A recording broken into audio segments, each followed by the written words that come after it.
Hello, this is Lisa Phillips, and welcome to AffordableRealEstateInvestments.com. It's where I give you an honest and practical guide to real estate investing at a price you can afford.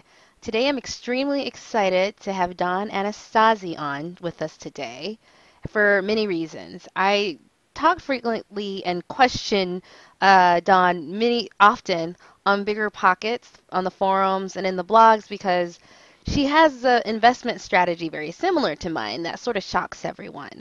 She purchases houses under $30,000 in Milwaukee, Wisconsin, and other parts near where she lives. And not only that, she has done it very successfully. So I find myself always, asking her questions on how she does it, and she does it, and she gives me the answers whenever she can. And she's sort of like my unofficial mentor. Unofficial because I didn't ask her to be my mentor. However, she gives me guidance whenever I need it, and she's very nice and kind about it. So it really works out. So thank you very much for coming on today's podcast, Dawn. Oh, thank you for having me. Okay, so I really want to just start with the basics. And a lot of the investors that watch this channel, they're newer to the game. They want to start, but sometimes it's just the steps between getting to their first deal that they sometimes have the hardest time grasping. So I sort of want to start in that direction and ask first, what finally made you decide to even do real estate investing, and what got you over your fears to just go ahead and try and do it? Okay, well, that's definitely a good question. I think conventionally, a lot of people get started in real estate investing after thinking about it for a while and doing research and maybe reading, getting books from the library or buying books or things like that. I kind of got thrown into real estate investing, which was more unconventional, but I guess that's kind of how my entire life has been, more or less unconventional. I was approached several years back in 2000, early 2008, about investing with my cousin and her husband. And not to take up, the hour of time with the whole sordid story of where that went. Basically, we had a very drastic difference of opinion in how a business should be run, and we wound up parting ways, not in a friendly way, I should add. And Right. so I was basically left with two properties, like 2 hours drive from where I live in Milwaukee. And so I wound up becoming kind of like an accidental landlord, sort of, and that I wound up renting out one of the properties that was almost completed. So I did wind up completing that one myself. And Right. then I had the job of doing a rehab on a completely gutted house 2 hours from where I lived. So that was my trial by fire into the rehab world of real estate investing. And after a long period of time and many long hours driving, 2 hours up there, 2 hours back, and doing a lot of the work myself just to try to save costs and Right. whatnot, I was able to get that property also finished, get it rentable, and actually it had walls and ceilings, all the most important things you need in a good rental property, and then get that one rented out as well. So now I had two rental properties, and um, they were basically completely rehabbed, and I was a long distance landlord. So at that point, I kind of took a little bit of a break. I bought my own home in 2010, and after about a year, it was kind of like, I've done these rental properties from 2 hours away. Hmm. Even if there has been a couple minor issues across the way, I believe that I can make real estate investing a viable income producing opportunity for myself. Basically take the lemons I was handed, add a little bit of sugar and water, and get some really nice lemonade out of it. So that's basically my starting point. So I would definitely tell anybody that's listening that if you think that you're a little bit scared of getting going into it, it's kind of like my experience was getting thrown into the deep end of a pool and having to figure out how to swim. And I made it out okay. I decided to swim. I didn't sink. I wound up being successful with that. And so then I started deciding that, well, okay, I can do this. This is something that I have the ability to do. I have the rehab experience now. I have the landlording experience now. So I decided to begin investing in the Milwaukee area in June of 2011. It actually kind of, my decision started maybe a couple months before that because I started looking at properties Right. and then, and then actually bought my first one in Milwaukee in June of 2011. Okay, so when you first decided to get, so there's sort of two lives you have. The first, when you first got started, it was in partnership with your cousin and her husband, and then the steps after, the times after that, it was more of a strategic. You were going on your own and not necessarily partnering with anyone. Is that correct? Yeah, it was essentially making the decision to do it as opposed to being thrown into it. And definitely when you're thrown into something, you don't feel like you have control over it, and so Right. you kind of have to make the best of a bad situation. Whereas this was definitely more strategic. I definitely went out and was we're looking for income producing properties. And this was, of course, all before having, bigger pockets. It was all with, I know. books Yeah. that I got off of eBay from the library, things that I was reading, trying to kind of, be a better landlord, even though I was a landlord already. I'm always striving to, continuously improve, and I think that's a good goal for everybody.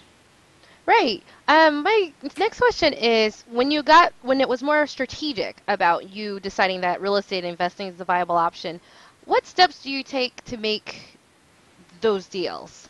I'm sure it maybe follows the same process. Is it search, get pre-approved, or can you just sort of like briefly explain when you do it more strategically, what your steps are? Sure. Basically, when I first started out in June of 2011, like I said, I didn't really have the bigger pockets resource. So I didn't know of any of those rules. They weren't in any of the books that I read about how to be a landlord, etc. Right, right, Didn't know about the 70% rule, the 50% rule, certainly not the 2% rule, because I had always heard of the 1% rule, where you basically are trying to get 1% of the rent amount to be of the purchase price. So I was kind of starting off a little bit, I think, in ground zero. So I think that, like you said, with the duality of two lives, this is my now, purposeful life. This is the life right, that I'm choosing for myself to get into real right. estate investing. So what I did in looking for places, the first thing I started doing is looking for a duplex, specifically not for, to live in half myself because I had already purchased a home, but I had done a little bit of reading that, you've got that 1 to 4 mortgage rule, and I had a mortgage already on one of the properties that was 2 hours away, and I had a couple other mortgages as well. So I was basically, I knew I had the ability to use another mortgage, and that I would want to use it to the best of my ability. Yeah, So so I a thought, duplex. yeah, exactly. I thought a duplex would be good because I didn't have the funds saved up to get into like an apartment complex. I didn't want to start that big. So I thought a duplex would be good. It'd be more income potential, etc. So I searched for things that didn't need too much rehab. I had just undergone a huge rehab project, and I was just like, I don't want to do that much anymore. This is just too much for me. Hmm. So I was looking for things that, properties that didn't need that much rehab, didn't have the mold, didn't have the foundation issues, all that Right. stuff. So eventually found one that had originally been listed for around 160,000. It was bringing in $1,600 a month in rent. I Amazing. thought, that met the 2% or the 1% rule, but it was actually, even though it was originally listed for 160, nobody bought it, and so it was dropping down to like 100 and I think like 28 or something like that. And I thought, oh, this is, really fabulous. This is way more than the 1% rule, or at least a little bit more than 1%, so I must be doing really good. Um, and so, we looked it out, we looked around at it, we met one of the tenants in one of the sides of the duplex. It was a townhouse style, and everything seemed to be really good. And then I learned about negotiations with a seller and how sometimes difficult that could be. I think we went back and forth probably a good 6 times. Oh, wow. But that also is, in the end result, I wound up getting the duplex for about 105,000. Mm-hmm. which met like the, I think, 1.5% rule. So I was like so happy. This was like, great for me. But I learned about how, you can negotiate, how at one point the deal almost fell through because the seller was like, oh, I didn't want to go down that low. And Mm-hmm.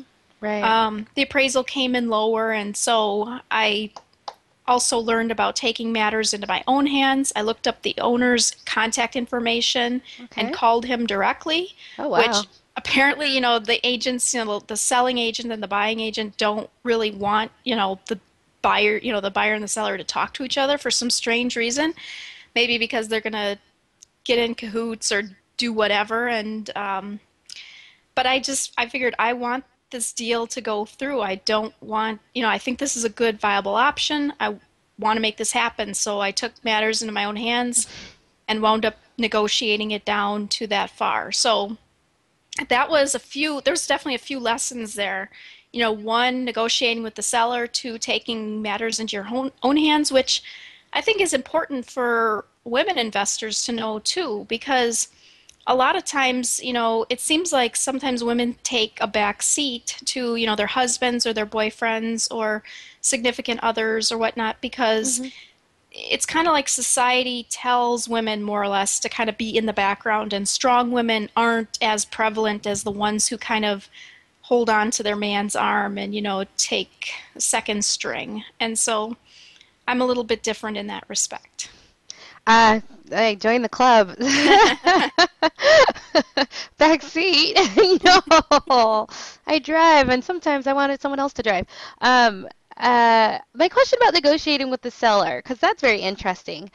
Do you feel that um, did he not want to go down to 105, and you convinced him that it was a good idea, or did you like convince him that it was mutually beneficial? Like, how did that part go um, on bringing about the deal? Well, I think, as part of it was that he was out of state and he did really want to get out of that because he wanted to R- retire, move to Response. Florida or wherever he was going to go. Right. And so it was just a matter of, well, the appraisal did come in lower than he had expected.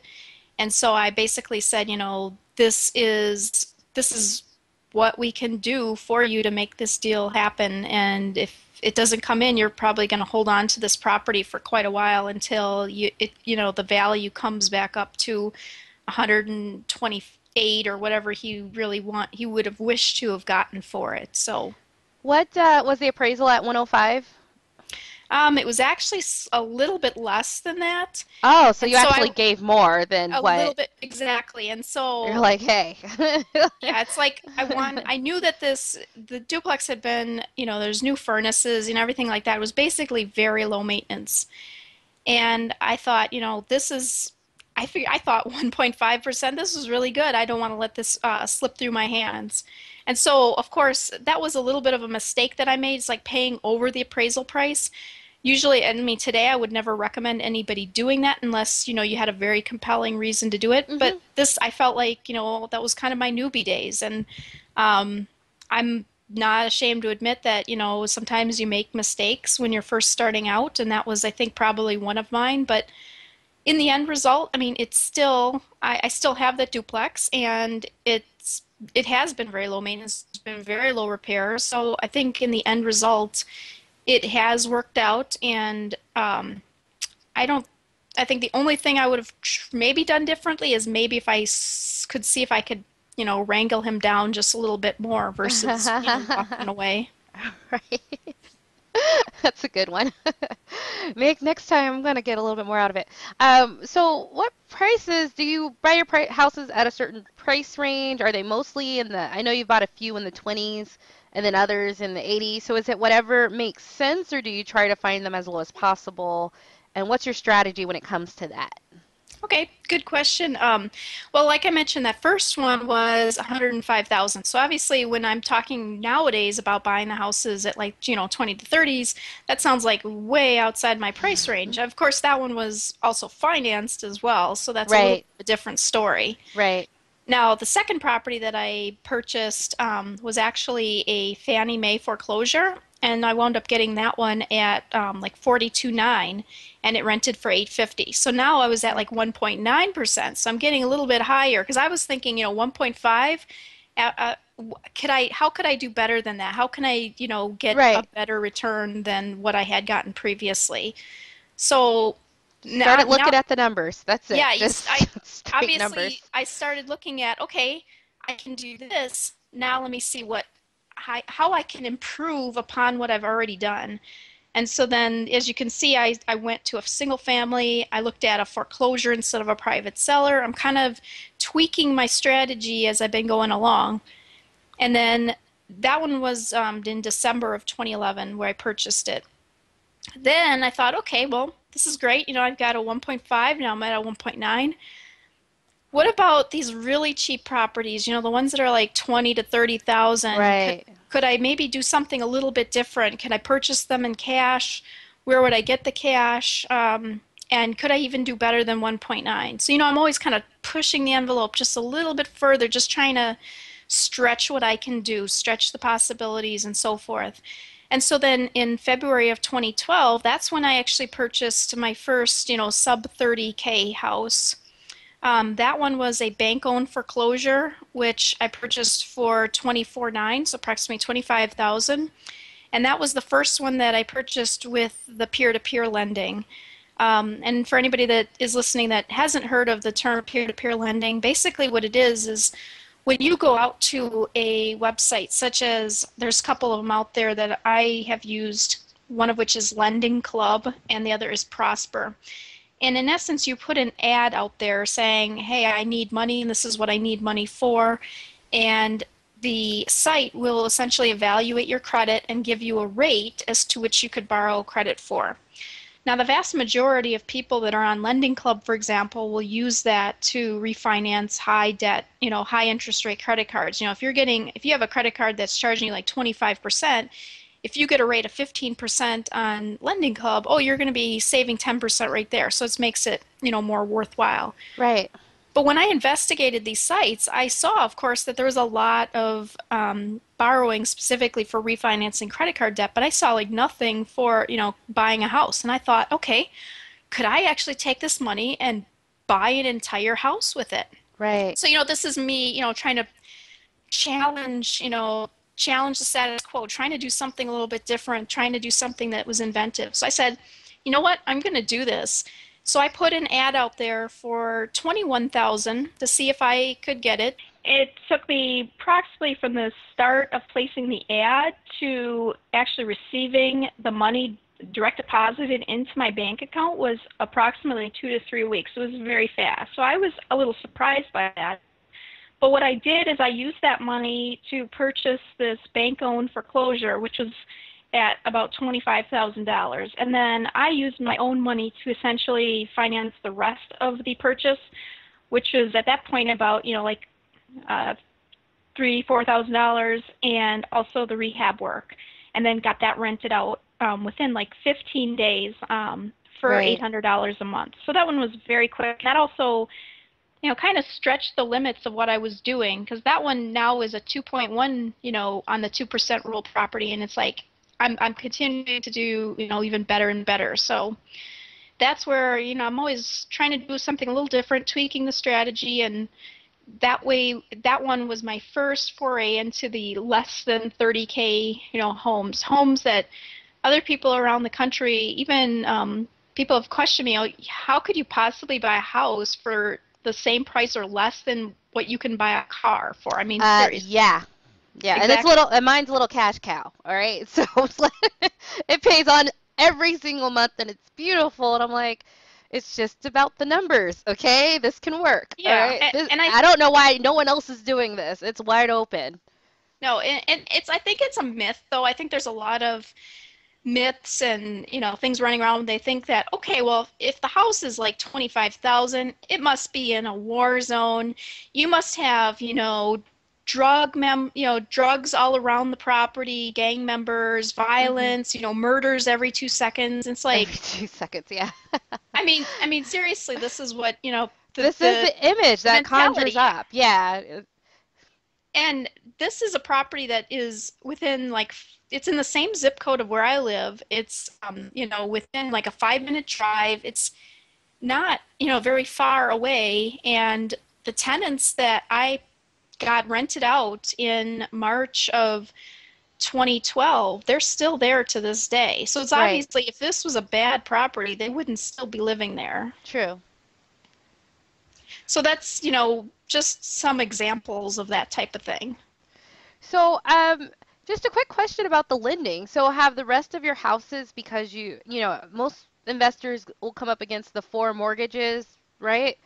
Rule where like once you have like I think it's four, the banks won't lend you another conventional mortgage, or is it? Well, the property that I purchased in June of 2011, that was my fourth. And then the one that I purchased in December of 2011, that was actually my fifth. And it was a Fannie Mae. It was actually through the Home Path program, but Mm-hmm. yet I still had to put down 20% because I'm an investor.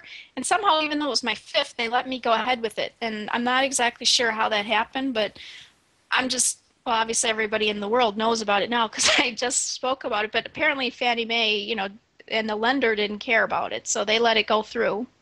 But after that point, that's why I started looking into Lending Club and stuff like that because at that point the lenders were just, when I started checking in January, the lenders were all like shutting their door on me and saying, nope, nope, I You're at didn't. your limit, homeowner. Who are you? You're not a Yes. business. You don't know what you're doing with your money. Exactly. So it's like you have five mortgages, you must be so much in debt. But at that point, I think that was even still before I joined Bigger Pockets. I didn't portfolio lenders were and all that stuff. So it's like I'm learning like every single day about different Yes, things. And that's I think true. that's the important thing was the more you read, the more you learn about things that you had no idea about, and you just become more and more successful. So yeah, I mean, even though I'm where I'm at, I still am learning things every single day and I keep trying to be better and better every single day. And the reason I asked was because, are there going to be limits you think because you are getting more um, large installment loans like from Lending Tree? Like, do you think that will come to a point where you're like, oh, I can't get any more because too many installment loans, or have you not necessarily noticed it from these more unconventional lending partners? Well, definitely the Lending Club, not Lending Tree. Those are two completely different companies. Just want to make that clarification. Sure. Lending Club and Prosper, they are shown as unsecured debt on your credit report. So just like if you had a large balance on a credit card, they're basically treated like in the same category, Oh, credit cards. Okay. just like credit cards. So yeah, basically because it's called unsecured. So credit card is unsecured as well. It's not actually have any collateral backing it, just like you would with a mortgage. Mm-hmm. So yes, they definitely do affect your credit score. So I also, was continuously investigating alternate finance strategies. Mm-hmm. So I wound up also taking some money out of an IRA that Mm-hmm. was contribution based. And I also learned about taking loans from a 401k because I have a 401k through my employer and realized that I could take a loan out through my employer. So I actually took the loan out through my employer's 401k to pay off the lending club loans that I took because the lending club ones, keep in mind that you're not going to get mortgage rate, anything close like a mortgage rate, like 4 or 5%. You're going to start somewhere around 7, 8%, and that's where you're going to be at. So of course, I'm always looking for ways of saving money. And in essence, when I take a loan from my 401k and I pay it back, I'm paying myself back, and I'm paying 4.25%. So it's very, very low. So that's what I did, and I used Lending Club a couple times, and I used Prosper once, Okay. and because I use them each for getting different properties. Right. Um, so I hope that answers your question. Oh, yeah, yeah. Um, I was just, yeah, so you haven't had any come up on any, it affects your score, but nothing has stopped you from looking at this source again, or you're sort of open to anything that might come, but you might use this for your next property. It's, the peer-to-peer lending is definitely a possibility for the future. I always want to Okay. look into what is the best way that I can get money to fund my deals. And if, let's say, for example, Lending Club offers me 8%, but I can get money elsewhere at like 4% or 5%, well, I'm going to take the lower interest rate, Mm-hmm. especially if it meets, my goals just the same. So, yeah, I think my experience using Lending Club was a good one in the sense that it opened my eyes to other possibilities. Right. But I really didn't keep those loans for very long. I think it was like one of them was like a little over a year, and then the other one was maybe like less than a year. Is that when you either took a loan out from your 401k to pay them back or Yeah, refinanced or the loan from the 401k was specifically to pay off both of those, and I still actually to this day still have one with Prosper, just because I haven't paid that one back yet Mhm. because I've been doing other things. And that was for I bought two properties in the end of 2012, one in November and one in December. So I kind of call my like Thanksgiving houses and my Christmas house, one for each of those months. But yeah, the November one I bought with a Prosper loan, Uh-huh. and then the December one was actually kind of an interesting strategy. Even though, like I told you in the past, that $25,000 house I used a $21,000 loan. Well, the next one, the one with Prosper, was an $18,000 loan to buy a $23,000 house. So I still, kicked in, some of my money. Mhm. But the one in December was a $24,000 house, and I actually took out a $30,000 loan. So I had extra money to do the rehab work, and then I did kick in a little bit of my own money for some of the rehab. But in that particular case, depending on like the cost of the home, I could have actually taken out, the loan and done all the rehab and not have any money out of my own pocket for it, other than, the charge that they have to do the loan, which just gets tacked onto your loan anyway. So you could literally, in that particular scenario, buy a house completely with other people's money and just pay it back out of the Right. proceeds of the rent. Yeah, it's funny. I tell people the reason I advocate people looking more into these neighborhoods because it's so wide open for one. There's no competition. But two, you can get an unconventional loan products to pay for the purchase and repair. And sometimes that's really good if maybe you don't really qualify for loan products for whatever reason. Maybe you have four mortgages already. But, you can have a higher interest rate and still come out cash flow positive each month. And Yeah. it's only in this price range can you really do that because as you go up, in price, that percentage point makes the biggest difference and you're up at night. Whereas I have the most recent house that, is paying on time every month. I took a 30K loan out at 9.5%. And, that sounds high, but, I'm still cash flow positive. So it's like, every single month, like it still works, but it's because the house was $25,000. hmm And and to follow up, what's the, I guess, feel or demographic of the neighborhood if you can describe it for your sub 30K houses? Yeah, like we were talking before about this, stereotype and stuff like Yes. that. It's definitely not extremely wealthy people. I mean, I don't go over to my tenants' houses and they have to kind of move their yacht out of the way so I can walk up to their front door or anything. But it's just a general, like a working class neighborhood. Yeah. Generally both the husband and wife have jobs. Right. There's 2 to 3 kids. Right. Both people have a car. I mean, it's just your average everyday people. So I Mine think too. that's what um, why a lot of people don't invest in these areas because they have that mentality. If you ever heard that story about the jeweler who priced his necklaces at like a reasonable price and nobody was buying them, and then he decided to price them twice as much but run a 50% off sale and suddenly they were selling like crazy. It's because sometimes when things are priced higher, people think that there is more Right. value there even if it's the exact same thing. Exactly. And if you want to be successful in business and in real estate, you got to be able to see through that, Like you Hmm? got to be able to see through the what other people tell you should be doing and just go, "Wait, those numbers don't make sense and I don't want to wait 25 years before I'm cash flow positive. When I see Don and Lisa are cash flow positive in year 3, And, they're just starting out in real estate investing 2 years ago. You know what I mean? Hmm. All those years of us making, positive, 10, 8 to 12,000 a year positive after all of our carrying costs. And, we could have 15 years of that while you're waiting 20 years to pay it off, Yeah, to be able to see exactly. $1,300 a month in rent.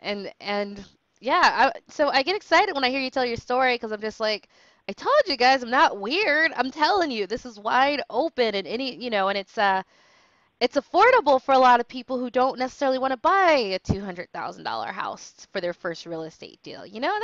That's intimidating when you think about it. And it's like, why? If you can get really good returns in a pretty good neighborhood. And Yeah, yeah, definitely. And people that are in other states like California, New York, mhm. some of those expensive places, I think the biggest thing holding people back in those environments from investing out of state is I have no, they're like, I don't know where my money is going. I can't, touch the thing I'm buying. But yet they Mhm. go out and they put money in the stock market. They can't touch any of the stocks that they're buying. They don't Right. exactly know who is managing their money. It's just some No idea. company. Yeah. It could be a different person every single day that's, deciding the fate of their retirement income, They're right. but they don't want to invest with a trusted individual in states that are actually, making money. And I mean, if somebody, if they feel comfortable and they want to sleep at night and make a lesser return, that's their decision. I'm not going to say you're, stupid or anything, because I feel that people need to be comfortable with whatever investing decision that they make. Mhm. And I mean, there's people that park a ton of money in a savings account that's earning like 0.2% interest, and they're happy with that because they're making a little bit of extra money and that's all that they want, and they're happy. Well, Right. if you're going to be happy, be happy. Being happy is more important than like losing sleep at night. No, yeah, yeah, you can't force someone to do what they're not comfortable with because that's just bad economic decisions. But I really hate the normalcy bias of, it's more rational for me to put my account with a company who I don't know who's managing the funds. I'm just trusting that they're going to do everything they can when the only incentive that firm has is, hey, they get paid for every dollar you put in, not whether or not the stock market goes up or down. They get 2 Mm-hmm. per 3%, 4%. You don't know who they are. You're assuming they're good people.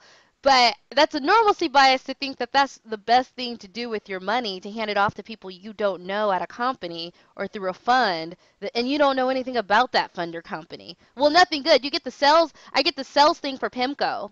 I get the sales dialogue. I don't know who's running my money. Like, it's not necessarily, it's a normalcy thing to think that that's just an okay thing. But when you really think about it and you really want, if you ever want control over your money the way I want control over my life, then all of a sudden there's just like, I think that's a good way of saying it's a big wall there of who's doing what with my money, and maybe I should be a little bit more assertive about where it goes.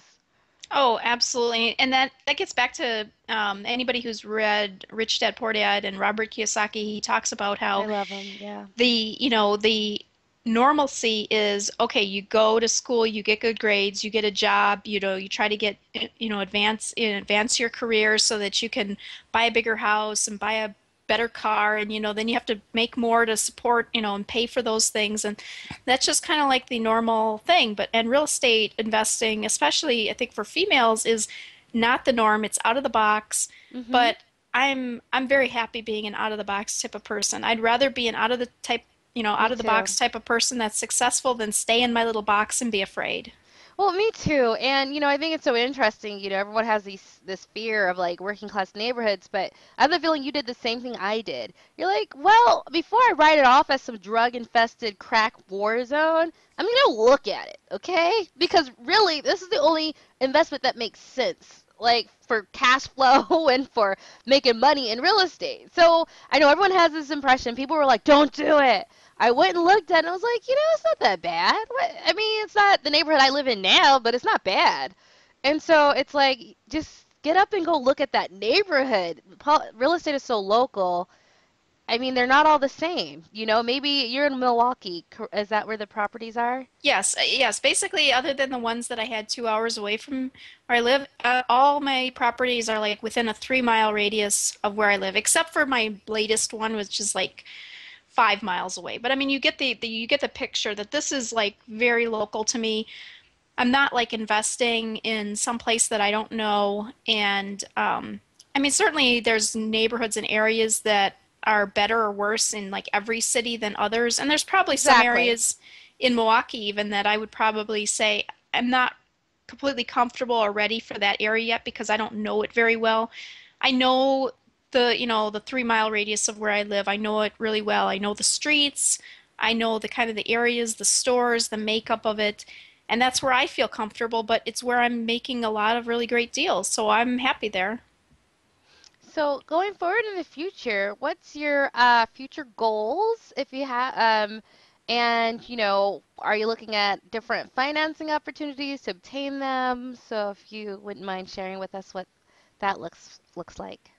Well, definitely 2014, like I said before, is shaping up to be good because I just bought a property not too long ago, January 9th to be specific. And I'm Nice. hoping to buy at least a couple more this year, but we'll see, where the future takes me. I basically go out and I look at properties pretty much every single weekend, and except for, those polar, Vor freeze, exactly, the negative 30 A degree polar temperature. vortex. Yeah. Polar vortex, that's right. They had to come up with a special name They for it. did. They did. Um, but yeah, I basically I keep my pulse on the market. I look to see what people are renting places for. I look at properties to see kind of what's the inventory out there. I keep reading on Bigger Pockets and real Yeah. estate sites because I want to keep on learning. I'm investigating, getting my real estate license as well. So Right. Me there's as a lot well. of things I think that are going to be coming down the pike in 2014 and beyond. Okay, great. And how about funding? Are you any different strategies you might use in the future, or the same ones that have been working for you on acquiring these assets? Well, one method of funding that I haven't yet talked about is cash out refinances. Mm-hmm. And that's like another method. And I think I touched on it a little bit when I mentioned the term portfolio lenders. Basically, portfolio lenders are lenders that do their own in-house lending. They don't go by Fannie or Freddie guidelines. They can make decisions in-house, and so they may consider people that are outside those normal 1 to 4 mortgage guidelines, and they can do more. So that is kind of how I got my sixth and my seventh mortgages by basically doing one was a cash out refinance and one was a more conventional through a portfolio lender. So I'm going to be attempting another cash out refinance here in 2014.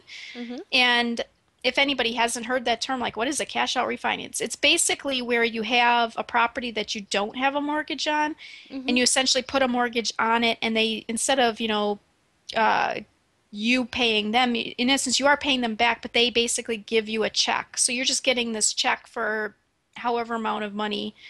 And that's kind of one of the magic points of real estate. One of the houses that I purchased, that one that I talked about for 25,000, I wound up putting about $12,000 worth of rehab in it. Mm-hmm. So that gets me up to about $37,000 in. Right. And I wound up doing a cash out refinance on that, which was my sixth mortgage, and got a check out for 45,000. So what other, investment vehicle can you put 37 in and in less than a year get 45 out, which of course Exactly. I'm paying back, but I can use that money then to buy other properties. Yeah, and you're not really just paying it back, the renters are. Yeah, and So, yeah, basically the renters are paying it thank you for back. the money, but yeah, yeah. Yeah, exactly. And that's the important thing too. When you look at your cash flow strategy, a big mistake that a lot of new investors make is thinking that cash flow is rent minus mortgage.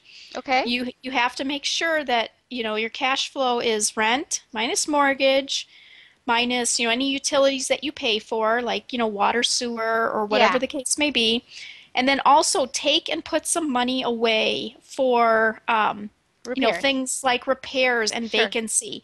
Even if, in this, like my case, like I said, those tenants have been there the whole time, I still put money away every single month for vacancy. Because after a while, if somebody's there, like let's say 5 years, well, you're probably going to need to do more because there's been more wear and tear. I mean, it's just Right. things wear out. You may want to repaint, like, some fresh paint and stuff like that. All that stuff costs money. And so if you don't have the money to, that you haven't been putting it away and you've been spending it either just on a new yacht or whatever, or on other properties, then you're going to be, caught short. And so you just want to make sure that you put those funds aside, you don't touch them, you kind of leave Mm-hmm.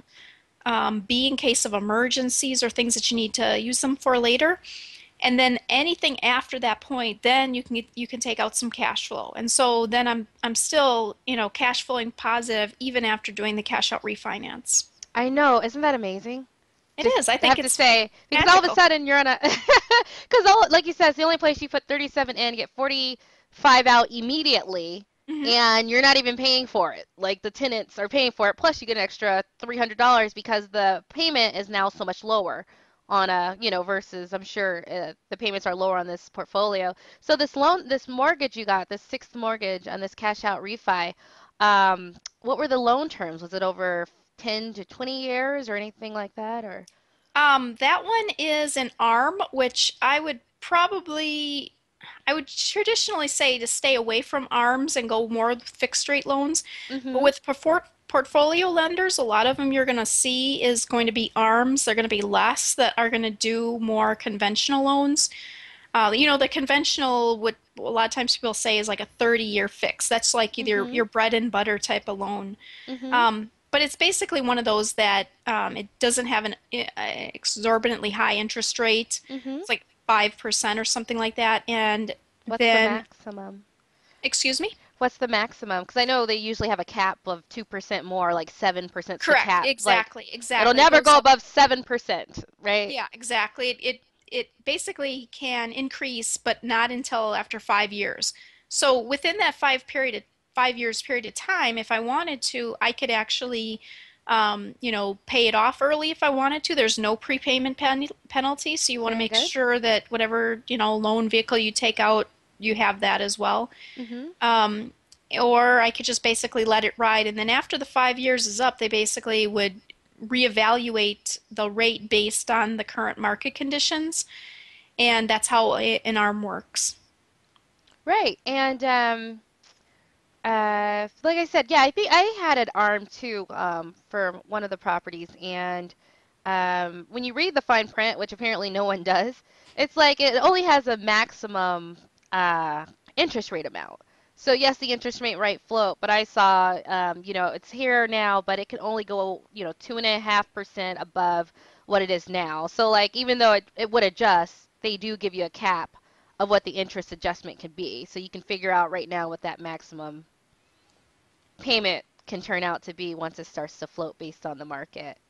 Yeah, and again, I mean, the loan was like for 45,000. For some people in some markets, you can't even buy a house for that much, let alone, 25,000. Yeah, So the loan yeah, payment is actually very low. So right. in 5 years, obviously I'll be have paid off 5 years of principal payments, and so the balance at that time might be low enough where maybe it just makes sense to just pay it off versus take the other, 2% or whatever it is Okay. increase. So who are some of these portfolio lenders, if you don't mind giving out names? Because I could link to them if anyone wants to look into them.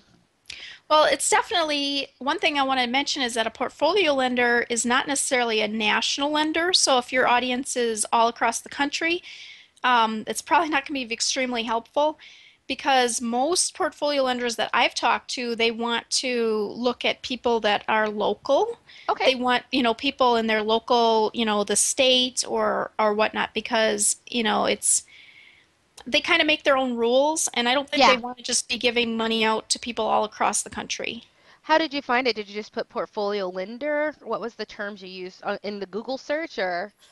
No, that's the thing that, and you probably, if you've seen on Bigger Pockets or looking online, it's harder to find these. They don't just advertise them that, oh, hey, we give, portfolio loans, it's more or less a like a treasure hunt. You have to kind of call the banks or go to RIA meetings or network with other real estate investors to kind of learn who in the area have they used for these portfolio loans, and then you'll kind of get that information. Or if you're just a complete newbie and you're just starting out and you don't know, then you may have to actually pick up the phone and make some calls and say, do you lend, with your institution's own money, or do you outsource, to Fannie Freddie? If you use the term for portfolio lenders, the bankers will know what you mean, and then they'll be able to tell you. And you may have to, pick up the phone and call 10, 20 banks. Usually you want to try to look for those that are smaller. So that's a big tip, Right. is not those big, US Bank or Wells Fargo or things like that are nationwide and are huge, but look for the local credit unions, or look for the local banks that have like maybe 3 or 4 branches, things like that. Oh, okay. And so portfolio lender itself, that's just something you gotta hunt for. That's an interesting comp. That's an interesting concept. I've heard of that terms, and this is different than hard money lenders. Oh, absolutely. Hard money lenders are more like a peer-to-peer lender in the sense that, the hard money lender really doesn't look at, they're not going to be like a bank. They lend you money for a high interest rate, sometimes like 12 to 15%. Right, They may charge you like 2 to 5 points. They may say, well, we only will lend money up to like 6 months or a year. right, So the hard money lender is probably much further down on the chain of right. places where you would get money. I would probably rank them below the peer-to-peer lending, because in my case, when I went to peer-to-peer lending is because I learned about hard money lenders first, and I'm like, oh, that's way expensive. And then Yeah. I stumbled upon them and found that this was a more, a lesser expensive alternative. Okay, so we'll just tell the audience that this is an option, and in order to find them at this moment in time, until we can do a little bit more research on it, you can go to your local real estate investors area real estate investing club and start asking people around for portfolio lenders, or maybe even go to small community banks or credit unions and ask them, can they refer you to a portfolio lender, since you might be over the four mortgage limit or for Exactly. mortgage limit. They should understand that, because their first response is like, sorry, you already have four, we can't help you out anymore. Oh, Exactly. that's excellent. Thank you so much, Don. So I appreciate you coming on this show. This was excellent. It's always nice for someone else to come on the show and talk about their sub 30K houses and how nice the neighborhoods are, because people believe what I have to say, and that's why they come to my site. But it's just so much more validating to see in other parts of the country people are doing this, and they can't, and they're sort of like me, like, I can't see myself doing anything else except this. Yeah, yeah. I Once you get the sub 30K bug, it's like you just don't want to go back. But there's so many. I tell people there's an abundance out there. That's the funny part. Hmm.